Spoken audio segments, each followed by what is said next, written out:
So everybody who got a finish, all 6 finishes got $50,000 tonight. Go ahead, John Morgan. Yeah. Well, I guess main event fallout, obviously, unfortunate. I guess we know it's illness. What can you tell us about what happened and just how everything unfolded? Yeah, halfway through the show, we found out that he was having stomach problems. He wanted to fight really bad, so Doc worked with him, tried to get some things taken care of before the fight. Didn't work out, and just had to pull him. These things happen. They don't know what was wrong with him. It was some kind of a stomach virus that hit him. Could have been from cutting weight. Who knows what it was, but it happened. And, we're talking to these guys now about, do we do it in 2 weeks? What you don't want to do is have them cut weight again next week. So you give them a couple weeks. And God knows what's wrong with him, so we'll let him heal up and go from there. If not, do you have a backup plan for Ryan? Obviously, he was incredibly disappointed tonight. We talked to him briefly. If it would be nice if you could rebook that fight, like you said, in 2 weeks. If not, would you try to find him something else fast, or just 100%. kind of put him back in the rotation? Yeah, 100%. We'll get him. We'll get him taken care of and get it figured out. Nice. It's what we do. We got a pretty impressive main event anyway. Brendan Allen came in and made an absolute statement. I guess, what can you say about his performance, especially with what he did against the guy he did it against? 2-1 underdog. Took out a ranked guy and made $50,000 tonight. So yeah, he had a really good night. That guy's got nothing to be bummed out about. Good night for him. No question. Another one that was impressive, Tatiana Suarez. I'm just curious what you think about seeing her back. And first of all, I just guess her performance tonight, after that long away, how she looked tonight.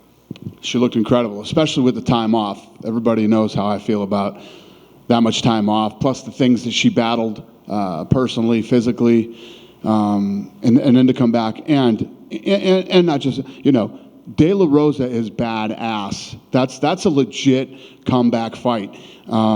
She's big, she's strong, she's a good wrestler. Her ground game is awesome, she's a true fighter. She came in to beat Tatiana tonight, and once she got that choke on too. Look how long she fought that choke. Impressive too. So this was a real fight for Tatiana coming back. So it just shows, where she really is. Plus she's shooting a HBO documentary right now. So, you just couldn't have a better story than that. And the fact that she came in and fought somebody real, like a legit, really badass woman tonight. So, big deal for her. Here's the interesting part. How do you look at it? And she won $50,000. And she won $50,000. That'll help. So where do you kind of consider the position, right? Because, she looked amazing before she had the time off, but that was at 115. She says she wins tonight at 125. So, do you see that as like, hey, we see her as a top contender? Do you feel like she's got to work her way up from 15 again? Like, how do you see her path? Yeah, I don't know. That's up to the media. We'll see where she ends up in the rankings and, get a couple more fights under her belt and we'll see what happens. There's no doubt. She's one of the best in the world. There was a lot of talk on the internet and a lot of hype about her coming back tonight. A lot of people were excited to see her. See how she was going to handle, adversity again, and she came out looking awesome. I pulled her back into my room after the fight, and do you guys remember when she was on her back? She was on De La Rosa's back and literally didn't even put her hooks in. And De La Rosa was bent over, and it was almost like she was staying in the same position like her hooks were in. I was like, what the fuck was that? What were you doing? And she broke it down, telling me what she's doing. She's just incredibly talented. That's awesome. A couple outside tonight, I want to ask you, what can you tell us about the Ultimate Fighter, Conor McGregor? Big excitement. What can you tell us about what's happening so far? Yeah, it's been good. We had our first 3 fights, I think on Friday, and I was actually just upstairs with Chandler, and he's telling me how much he loves this show and how into helping his guys he is. He's like, I figured I was going to come out here and, we'd go through the motions and whatever. He says, I'm blown away by how into this I am and how much I really care about these guys. And I said, this is what happens every season, man. It's fascinating. Every year that we do this, first of all, different things happen every season, and the fact that these coaches become so invested in their guys. It's fun, man. It's good to be back. I love it. I'm going to Boston the week of St. Paddy's Day and looking for a fight. It'd be the first time I've done that in a while. And then obviously I'm excited for the Contender Series to come back too. All these things that we do to find and build talent are a lot of fun. Last thing for me, I got to ask you about the big title fight coming up. John Jones is back. I just kind of what your early thoughts are and maybe what the early trends are for how successful this fight's going to be. Yeah, it's big. I mean, again, just like I told you in Perth, we had Perth. Last year we had a sellout every single event, right? Now, Perth, the John Jones fight, and Miami are all trending to be MSG-type gates. So it's a really good start to the beginning of the year. Hey, Dana. Yep. Just want your thoughts on Nurullo Aliyev. He kicked off the card tonight, the fighter from Tajikistan. There's a video that came out at 2:30 in the morning over there. There was a whole stadium just full of his fans. It seems like there's a whole country behind this guy. Is that someone that you would like to get behind? That's fun when that happens, man. I mean, when these guys come over here and fight in Vegas, and they come from these places all throughout Europe, and when that kind of stuff happens, it's fun, it's exciting, and I mean, I don't even know what to say other than it's cool to watch on social media when that stuff happens, or when they come home after a big win. It's cool to see. There was a report last week that the winner of John Jones versus Cyril Gane is going to fight Stipe next. Is that? I have no idea. I mean, we're heading into the week of the fight. I have no clue. Is there a backup fighter for the main event? Is there a backup fighter for the main event? Yes, we always have backups for those kind of fights. Can you reveal who that is? I'm not gonna say it, but yeah, we got a backup. And then finally for me, with the Contender Series and Tough coming back, are they going to run concurrently, or is? That's a good question. Or is Tough, or is the Contender Series going to go after Tough? That's a good question. I don't know the answer to that right now. What's the date that it's going to run? Yeah. And are they both going to be on Tuesday? Are they going to be back to back, or is it? That's a great question. That sounds like some shit we need to figure out, doesn't it? It's a great question. Thank you. All right. Hey, Dana. Hey. I don't think we saw you last weekend, but Erin Blanchfield seemed to get one of the year's biggest results so far, beating Jessica Andrade. I was just curious what you thought of her performance. Yeah, I was blown away. I mean, she looked incredible. She came out and first of all, let me start with this. Jessica Andrade taking that fight on short notice. She's an absolute stud, number one.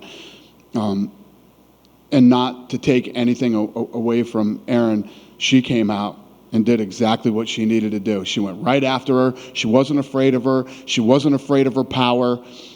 She stood in the pocket, mixed it up with her, and went right after her. So, I mean, you couldn't ask for a bigger stud than Andrade to come out and do what she did, and you couldn't ask for a better badass performance by Erin. I mean, it's just, when you think about how that stuff works, and you gotta put yourself in Erin's mind, right? Mindset.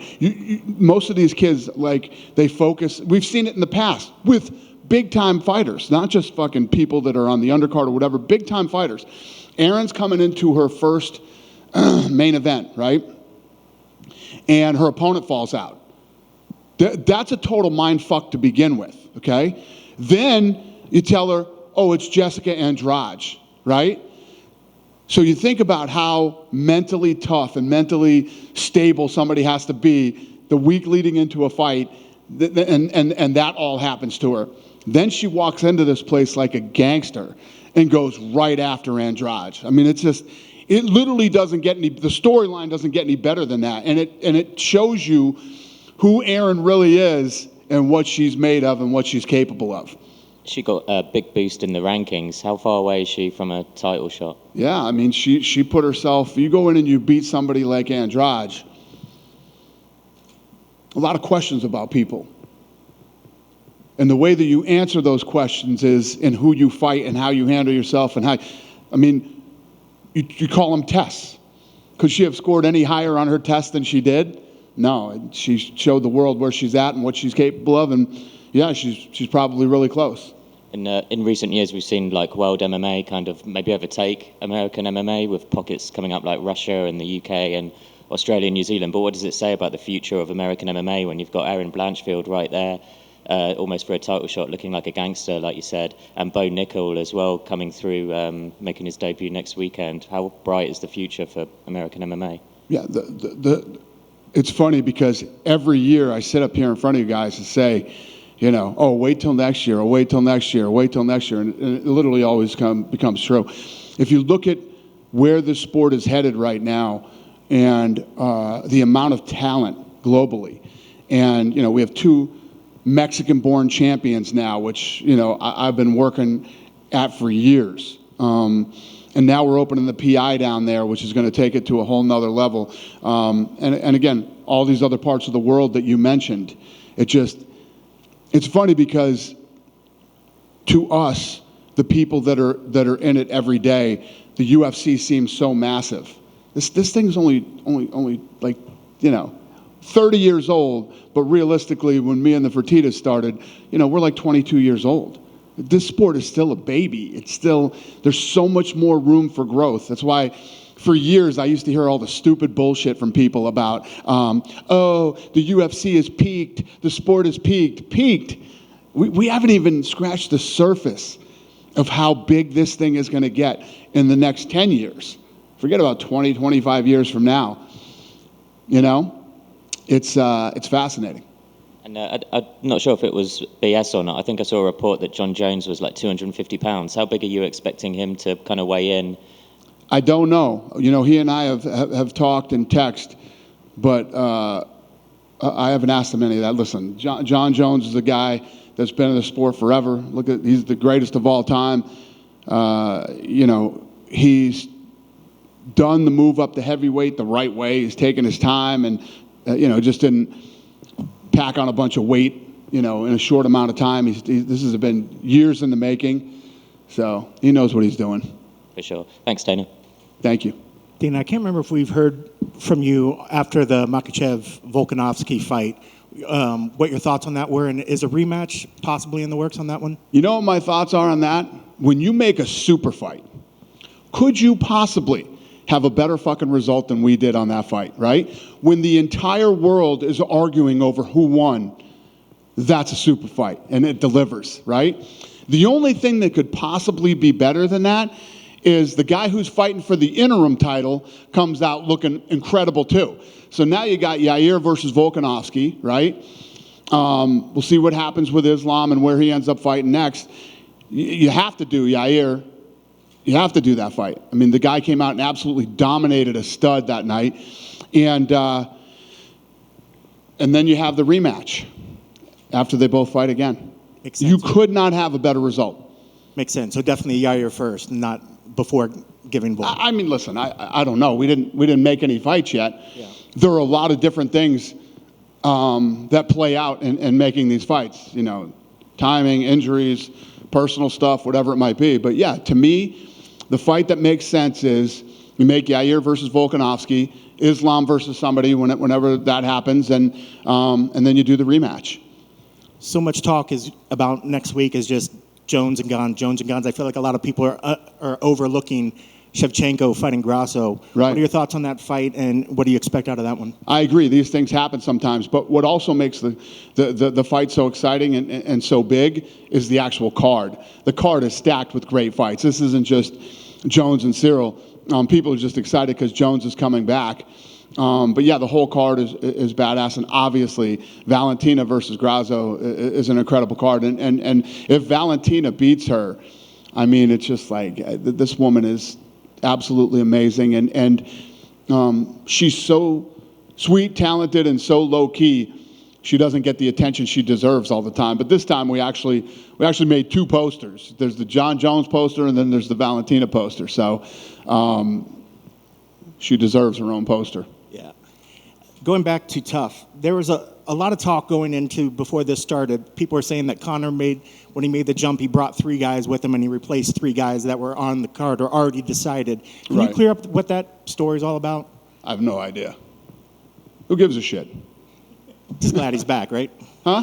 Just glad No, it's not even that. It's like these stories that come out of these things, what did I hear? Heard something earlier tonight too. It's like, this stuff is, when we're working on all this stuff, you know what I mean? And you're trying to get guys to commit, to coach, and, you know, to do the coaching commitment, especially when you live in Ireland. Right. You know what I mean? Yeah, Connor's going to get some things that he wants. Nobody lost an opportunity here. If there were guys that were booked to do that, we'll do something with them. We'll, you know, it's not just like, hey, see you later, pal. Good luck to you. You know, have a good life. We'll figure it out. We'll take care of these guys. And last one on Tough. I know you're always, this has been your baby until the Contender Series came around. Are you the kind, do you watch the show as it's going so you can kind of feel as it's going, or do you like to wait until it's sort of already in post-production so you can discover it like the rest of us? You talking about The Ultimate Fighter? The Ultimate Fighter. Yeah. So what happens with The Ultimate Fighter is, as it's being edited, they shoot the episodes over to me, and I watch the episodes when they're done to see if I have any edits to make on it or changes that I want. And I mean, that's what we do with basically everything that goes out of this building or the building next door. I approve before it goes out. I literally watch everything from promos to, you know, the 30th anniversary stuff, fight lore, stuff that goes on Fight Pass. Everything that goes on here, I watch before it goes out. And have you seen, you know, obviously the Tough, one of the great things about it is that the characters that show themselves, the personalities. Have you seen anything already that leads that we're going to see some great personalities come out of this season? 100%. I mean, at the fights that happened here the other day, there was a lot of cool shit that happened. Yeah, I love it. The one thing about this show that continues to make it relevant is the best always rise to the top, you know? And even the format on Power Slap right now, the same thing is happening. Me and Craig Pelagian did the Ultimate Surfer show, and the guy who won the show won the World Open of Surfing. The guy won. He beat all the fucking best surfers in the world in that competition. This formula works no matter how you do it. That kind of makes me, there's an event, I believe, that's happening the same night as a Power Slap that's in the future, I believe, unless I'm wrong. How is that going to work out? Is the UFC going to finish before Power Slap, or are you guys going to run that concurrently? Yeah, the UFC will finish, and then Power Slap will begin. The UFC fight's over at the Virgin, and then the Power Slap fight is here. Thanks, Dana. Thank you. Hey, Dana. Hey, buddy. Just one question for me. We really kind of needed a breakout star in Canada since GSP coming. Mike Malott wins on the Contender Series. He's 2-0 in the UFC. What were your thoughts on his performance? And are we going to see the UFC come to Canada this year? Yes, and yes. Obviously huge to have, you know, rising stars that are Canadian and guys that are actually legit and can really fight. And there's no doubt both of those guys that fought tonight are. Malott looked incredible. And yes, we're working on getting back to Canada ASAP. This is going to be the year that, you know, the whole COVID thing, it's going to take us a few years to get back and hit every place that we need to hit. But the great part of it is that all these places are chomping at the bit to get a UFC event back there. And Canada is and always has been a very important market to us. So we're working on it. Yeah, we'll be there soon. Good? Have a great weekend, you guys.